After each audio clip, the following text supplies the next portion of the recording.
মুক্তিযুদ্ধের মূল কারণটা কি ছিল, কি কারণে মুক্তিযুদ্ধে আমরা গিয়েছিলাম? আমাদের যে গণতান্ত্রিক অধিকার, আমরা ভোটে যে বাঙালিরা ভোটে জিতেছিলাম 70 সালের নির্বাচনে, সেই অধিকার অনুযায়ী আমাদেরকে দেশ শাসন করার ক্ষমতা অর্পণ করা হয়নি। সেটাকে ব্যর্থ করার জন্য যত রকম অনাচার অত্যাচার তারা করেছে।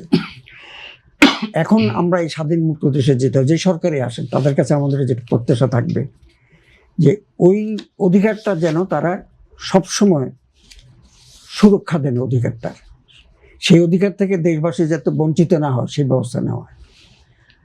এখন যে সরকার ক্ষমতায় রয়েছেন তাদের এই পর্যন্ত যে ভূমিকা, তাতে তাদের মধ্যে একটা দৃঢ় সংকল্পতা আমরা দেখি যে এই আশাবাদকে সামনের দিকে এগিয়ে নেওয়ার জন্য, বাস্তবতার জন্য তাদের একটা চেষ্টা আছে।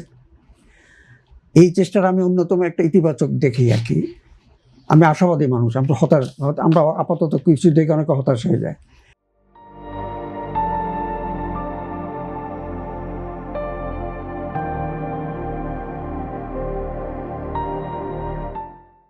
যেমন শিক্ষা খাতে এই সরকার বলেছে যে 5 গুণ বাড়াবে এই যে বরাদ্দ, এটা একটা অত্যন্ত ভালো, এটাকে ভালো পদক্ষেপ।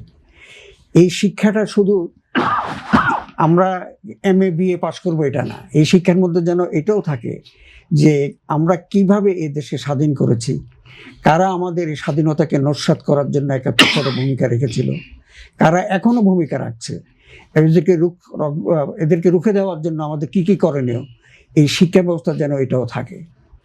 বর্তমান যে শিক্ষামন্ত্রী রয়েছেন উনি খুব ডিনামিক মানুষ, খুবই চিন্তা চেতনা, খুবই অগ্রসর চিন্তার মানুষ এবং খুবই বাস্তববাদী উনি কথাবার্তায় এবং চিন্তা চেতনায়ও।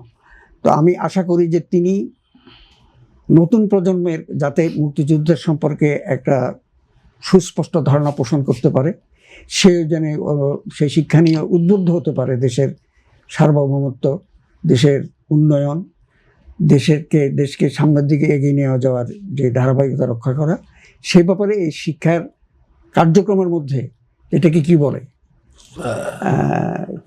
পাঠ্যক্রমের মধ্যে জিনিসগুলো অন্তর্ভুক্ত করার ব্যাপারে শিক্ষামন্ত্রী সচেষ্ট থাকবেন।